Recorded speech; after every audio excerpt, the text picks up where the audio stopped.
Redo. Bro, yeah, dude, I know you don't play the music on this one, and it throws me every time because I'm waiting for the redo. Redo. I love our music. Let's see. Augustus, what does it say? Bill, how does it feel to have almost beaten a games athlete at workout 2? Who are we talking about? Yeah, I don't know who we're talking about. Who are we talking about? I don't know. Oh, yeah, last night. I guess someone had gotten like 272 or 292 on workout 2. You got 291. Who? I can't remember. Oh, Jake Douglas.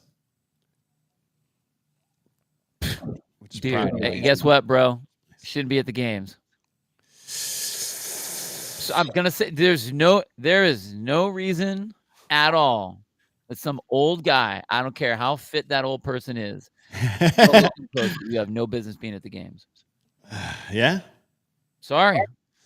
You want to know what's funny is I use that same. I mean, okay, maybe if you're injured, maybe. I don't know. I thought I heard that, but there were, as all affiliates do when they've been around a while and they start getting some competitive people in there, and those competitive people have this air about they are so above the fray and the rest of the community must bow to them and let them have the good bar and the weights and the certain rack and the certain pull-up bar, whatever.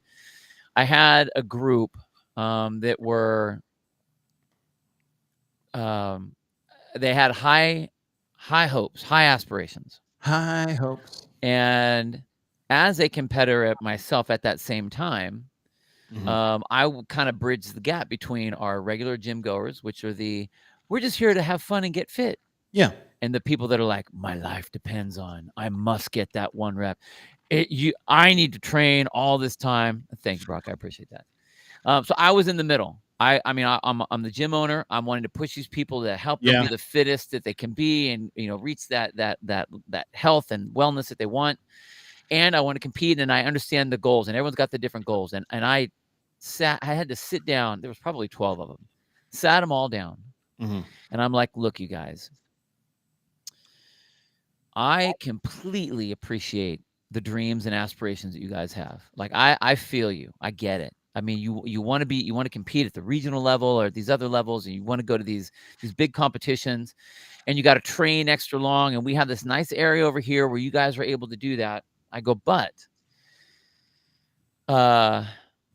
you walk around like no one can touch your shit at all, like none of you, and you want everyone to support you, want them to buy your shirts and to, help you get to these places. Oh, fund me for my regional.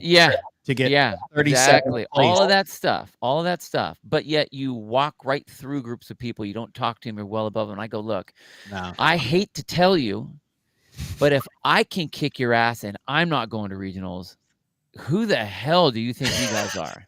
Like, I'm sorry. Like, I know I will normally not ever tell people like you have no, I never say if someone goes like, and I've heard Hillard and some of the other guys out there say like, I'll tell people like if they really want to go and they don't have a chance, it's like, hey, you better rethink what you're thinking about. Yeah. I'm not that guy. I'm always the guy that like, if you want to do it, I'm not gonna say it's gonna be easy. We just have to go. We got to work really, really hard. But I'm realistic with people who had those goals. Like I had guys that came in as like, I want to go to the games. I'm like, well, I hope you're ready for a 5-year journey. Right. Yeah. Like, I'll never tell someone no. I'll never tell someone no because I think the people are way more capable than what they are, but it's usually more poignant when they realize what the undertaking is. Everybody wants to do it, but when they go like, okay, well then here's the work we're going to go. And I hear one thing, I'm like, whoa. You said this is what you wanted to do. This is what it's going to take to remotely get on the board. Like if you're, having an issue with this, and I mean, that goal may be further out than you think. It's the parental thing of like, hey, which pair of socks do you want? I already picked them out. I don't care which one you want. I'm going to let you feel like you're making the decision, even though I know exactly where you are. But dude, I had to straight up tell these people like, hey, if you can't beat me and I'm not making it, where do you think you're going? So I'm sorry, Jake Douglas. Sorry, Jake Douglas. Sorry, Jake. What camp is he in? Is he HWPO or Proven? Proven. I think he's one of those. He's one of the acronyms. Yeah, one of the 4-letter. One of the 4-letter teams. HWPO. HWPO. Man, they have had a tough run, dude. Rough. But this show's not about them. It's about my tough run. It's about your tough run, dude. I'm so excited. Redo of the tough run. I am so excited to see the box in the box. I'm so excited. Box in a box. Slater, Mole School. Slater, by the way, if you are, I think you said a Fort Worth. Did you say Fort Worth firefighter? Irving. Do you guys see what Bear Hanlon is doing with Born Primitive? Yeah. Red stripe American flag. So if you guys are, I sent that out to all my boys. Yeah, if you guys are firefighters or know any of them, okay, Irving, cool. Hit them up over at Born Primitive because they have 1,000 of them. Yeah, 1,000 flags. 1,000 red line flags. American flags that they're just giving out. So check that out. I think it's awesome. And before we get to my dismal redo for 24.3, shout out to Taylor freaking self. Yes. Unofficially, he has qualified for the North America East semifinal. What number did he unofficially sitting He's like 34 or 32. Okay, good. It wasn't like 39. No. Okay, good. No, not that. I didn't get to see the show last night. So. And he had like 3 top 10 finishes in the other 3. Dude, he is so badass. So badass. The Savage. Man, Savage self. Savage self. No filter. My wife thinks it's hilarious. It is hilarious. 34. She's like, does he even like know what he's saying? I'm like, no. Dude, he's so great because he is such a. On one aspect, you see this one where he's just dropping F-bombs on everything, and he's super crass and super hard and super in your face. Oh, and just like loud. People on Right. But then, like you get him talking about anything that he's remotely like passionate about, and the dude is like a gushing softie. Yeah, it's so crazy. I dig it. I mean that he. I don't know what nationality is, but he's like full Italian where like the emotion is right there. Like there's no Italian in him. Well, I know. I'm just saying how red his mustache. I know. That's what I'm saying. But like Italian, I'm Italian, so like I get it. Like passion, boom. Like it's it's an one word to describe Bill Grumler is where is his emotion on his sleeves. Yeah, that's exactly how I would describe you. I'm the most Italian MFer on this damn show between the two of us. Well, you're the crier. I didn't say that's not all. That's not the only emotion, dude. No, that's true. That's true. You are a passionate human being. All right. Okay, let's get. So I redid 24.3. Last time I got 1 wall-facing handstand push-up. The initial goal was 1 ring muscle-up. However, after my first run-in with 24.3, I knew that was off the table. Hence this camera angle that I'm going to show you guys for my second video that I didn't even need to put where the rings were going to be. I knew I was like, in the event we get there, we can pan right, but don't worry. That's not going to happen. But what was the strategy difference? Okay. So I'll tell you the strategy difference is when I did, so the first time I did it, I did unbroken kipping handstand push-ups and sets of 5s on toes to bar. And then when it came to strict handstand push-ups, I thought I could do doubles. Because in my prime, I would just do 2s no matter what. Yeah. Even if I could do 15 to 20 in a row, I would just do 2 and just chill because usually there was like something at the end of it, right? A handstand walk or something at the end.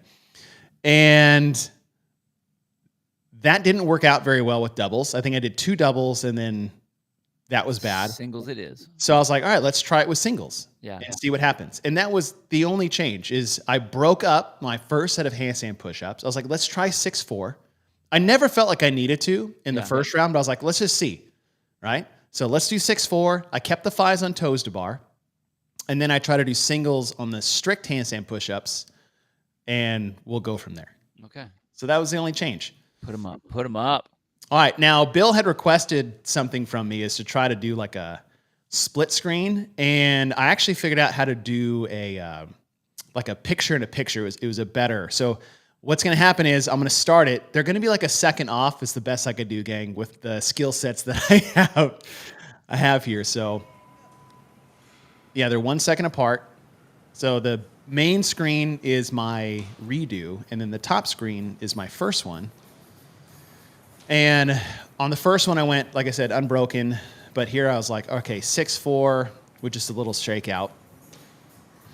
And even going 6-4. Your kip looks faster on the redo too. It was. You know what's funny is my knee hurt on the kipping. Oh, really? Yeah. Dang, dude. I had done, this is the second one today, so I did 24-4 earlier. Oh, yeah, that's right. That's right. That's right. But just like bending into that position, yeah. Barkley, no, I did not consider doing 15 per round like John Young did. I decided to stick with the 10 that was programmed. He's not an overachiever. Now, if you can see on the top one, I was resting a bit more and a bit slower cadence on my toes to bar. And the reason being is I said in the first one is like my grip didn't feel very good that morning, and it felt much better this afternoon, so I could crank down that cycle rate. How much time did you have between doing 24-4 and then redoing 24-3? A couple hours. Okay. So I broke up the handstand push-ups, but I get to the wall faster because I cycled the toes to bar a little quicker. Right. On the handstand push-ups. And then you see, like, I'm messing with my hands on the top one. Yep. How many times were, like, I couldn't find. And the cool thing about doing it over is that if you guys can see in the bottom one, I put white handprints. So I put white tape, right? So on each corner, and that's where my thumbs would go. So now I had something to shoot for. I know it's just a blue line and a white line, but I'm still ahead of the pace. Yeah, dude, you're way ahead. Yeah. And so I stuck with the 5s. Felt pretty good. I kept breathing. If you guys see me put my hands to my face, it's because I'm breathing on my grips to get them a bit more tacky, because they're a little bit of a rubbery surface. So that would tack them up a bit to stick on the bar a little better. Versus the mistake I made in the top video when I chalked my grips and made them slippier. Slippier? Slipperier. Thank you. I guess this is actually a great question. Do I like my thumbs on the tape line or fingertips? So when I kipped, I put my fingertips on the tape line because it moved my hands a little bit further away from the wall. Mm-hmm. When I went strict, I put my thumbs on the tape line because I went wider and I don't need as much of a base platform. So if you can see, there's more tape line covered at the bottom because I'm putting my pointer fingers on it. And so that's a better position for that tripod base position for a kipping. And then when we move to my strict, I'll go much wider because it's less range of motion. Yeah, well, less range of motion, and you want to be with the kipping, you want to be able to lean into the wall a little bit. Mm-hmm. So you want to be able to have that. So you want to get away. It's really interesting that you can have so many different setups on one tape strip. Because I kind of intuitively did the exact same thing. I did the same thing even when I went to the wall facing. Yeah. Being with the strict, you want to be way more upright, so you don't have any drag of your feet. On there. So getting closer to the wall is a lot better. So that was better placement with the hands for sure. The other change I made, and this is just for people at home, is that if you look at the top video, that this column has a plexiglass on it. And then on the second one, I just moved to plywood. Mm-hmm. And it was better as far as like resistance. Yeah. There's less resistance on a polished plywood than it is a plastic plexiglass. Remember back in the day, dude, we used to take your socks and... Yep, I remember that. And then the next year, they made a rule that you couldn't do that anymore. Right. Tried to loophole the loophole. Yeah, so I'm finishing... Listen, this is my third set, so I finished at 443 on my second go-around. And I think on my top one, I finished at like 5:30. So you can see how much wider. See, there's a little bit more white you can see on my thumbs. So now I went thumbs on the tape line. And what it helped, it just gave me something to aim for, because my biggest mistake in the first one is that I would miss by a little, and I'd have to like move my hands, and I'm upside down. So I was just like wasting time and energy. And then I was like, all right, quick singles. No matter what, no matter how good I feel, is that I'm just going to stick with the quick single.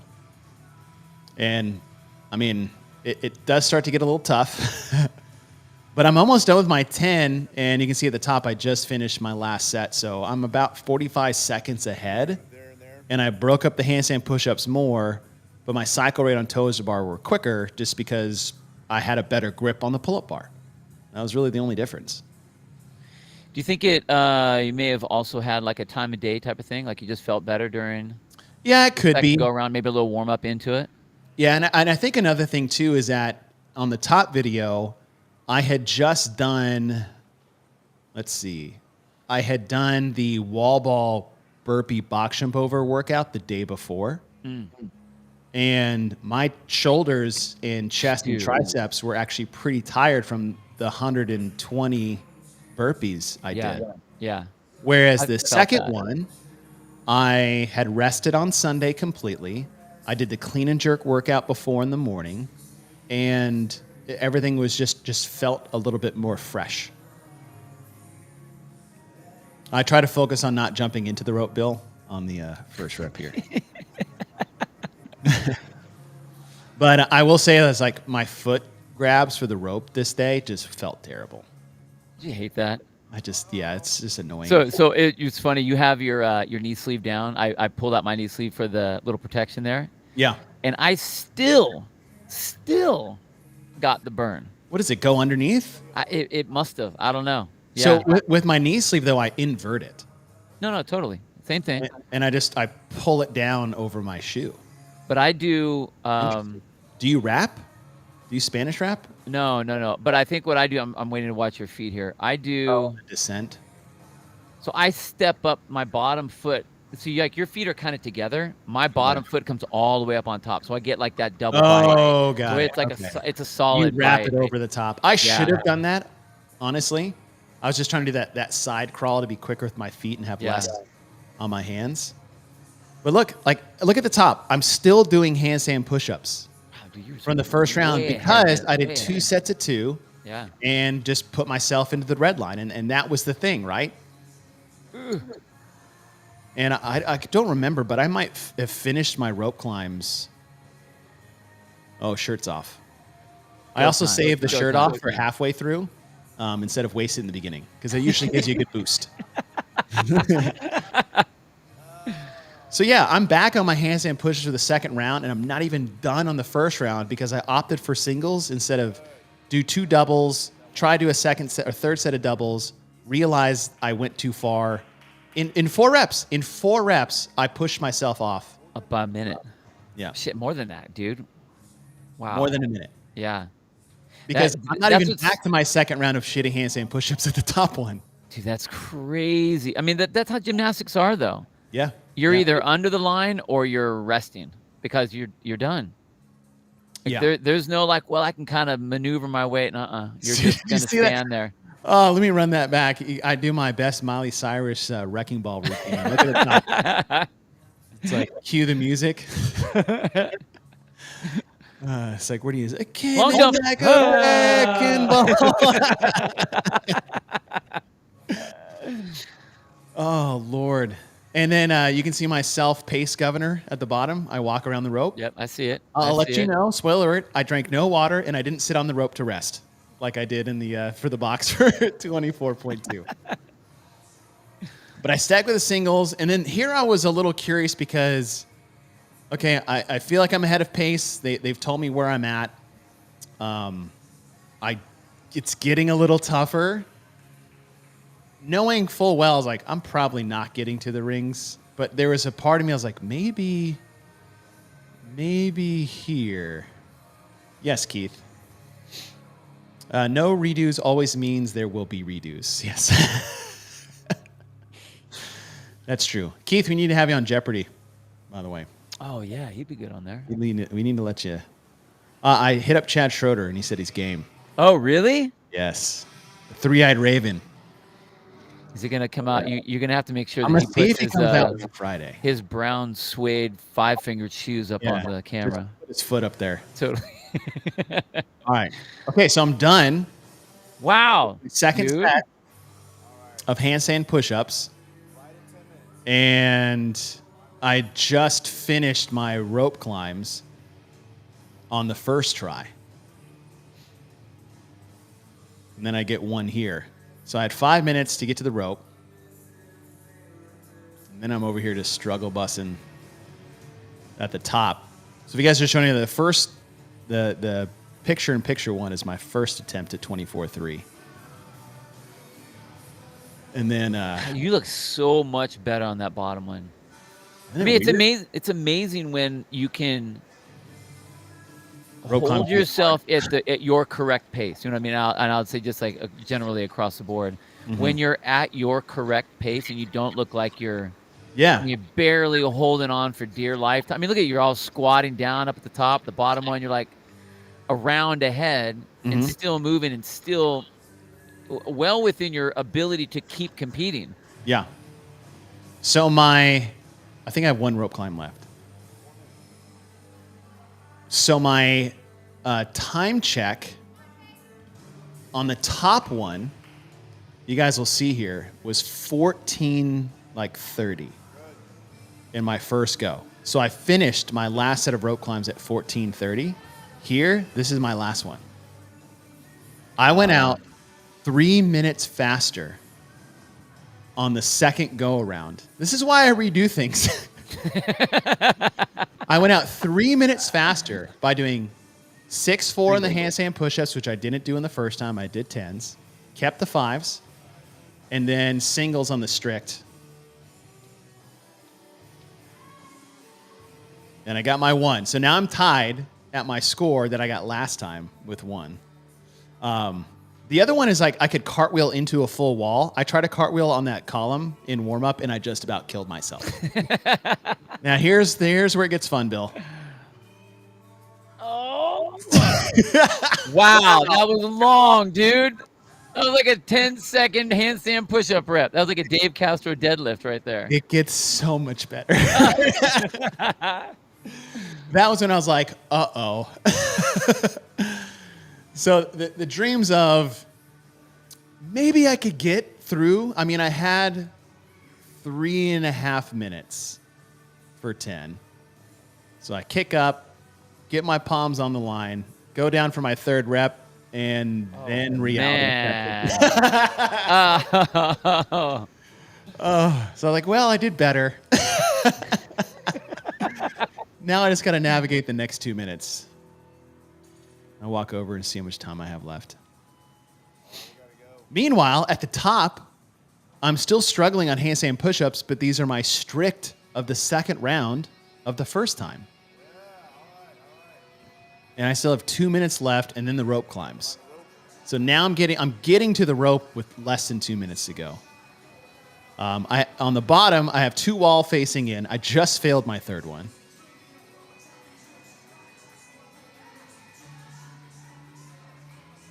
Yeah, bro. There you go. Yeah, there you go. Those feel harder than like any 1-rep max strict press I've ever done. Like any one of them. Any one of them. It's so hilarious when you're in the middle of a competitive like race like this, and it's like I'm not breathing hard. I have plenty of time to laugh at myself and smile because I mean I can't get up on the wall and do one, so I just gotta sit here and wait. So sure, we can have a conversation. All right, so I made 2, missed 1, made the next one. Oh dang! I feel like I'm 300 pounds on the wall. I feel like I'm 300 pounds. Peyton, what's the best way to get better at handstand push-ups? Lots of ways. Strict press, dumbbell strict press, kettlebell alternating presses, push-ups. static holds in the vertical plane, lowering, eccentric lowering from a top to bottom position. There's a ton of ways. But yes, practice. All right, so here. Look at it's almost the same timing as my first and only rep I got in the first one and my fifth one for the workout. Isn't that weird? Wow. So I ended up getting 5 wall-facing handstand push-ups and 1.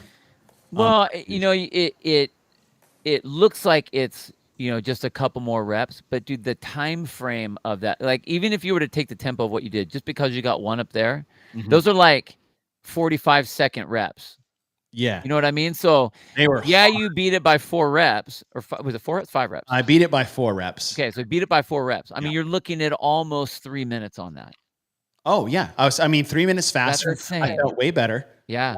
Now I just like at the end there, and the reason why I wanted to show the redo is not as like, hey, here's another video of us like me doing something. It was like, look at the small changes, because we got this question yesterday. Why even redo a workout?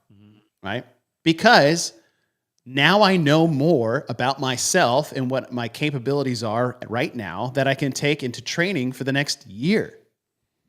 It's like, okay, I used to do big sets of handstand push-ups when I was in better shape, whereas previously to that shape, I used to do small sets.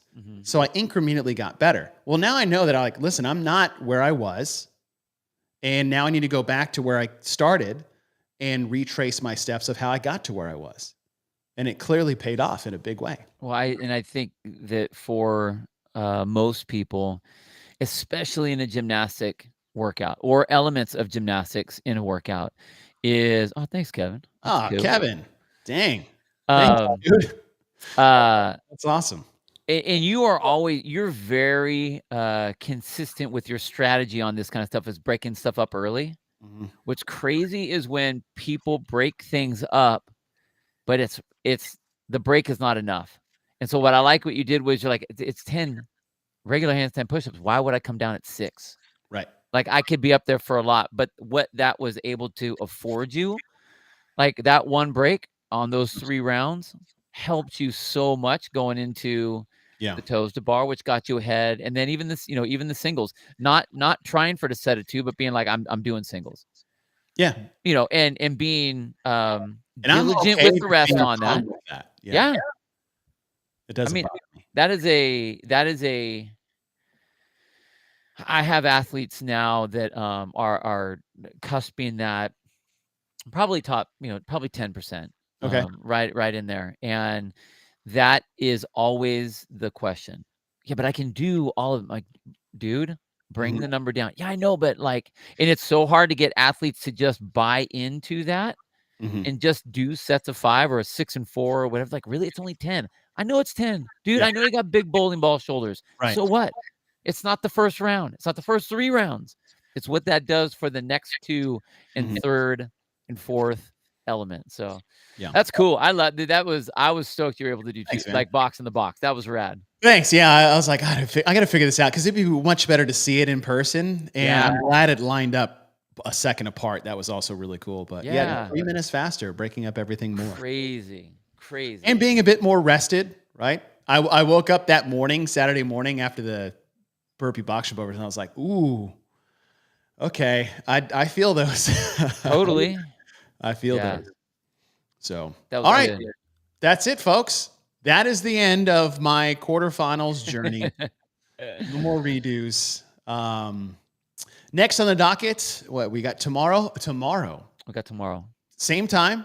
Inside the leaderboard, yeah. Inside the leaderboard, full update now in play. And we'll see the shift of which way it could have gone based off the first 2 events and the second 2 events. That'll be Wednesday. Our Sunday one was that was a huge show. Yeah, absolutely huge show. Actually, I think it's about to beat our CrossFit Jeopardy show. No way. Yeah, in like 2 days. Wow, which was nuts. You're doing do Kalsu tomorrow? No, Matthew. Thank you guys for all agreeing on there with John Young. That's hopefully. Up to John. Yeah, hopefully. John Young. He likes coming on though, so I could see him. Yeah. I could see him coming in. He does. And then Friday, CrossFit Jeopardy. Yeah. Will it be Keith Knapp and Chad Schroeder? Will it be? To take on the reigning and defending John Young?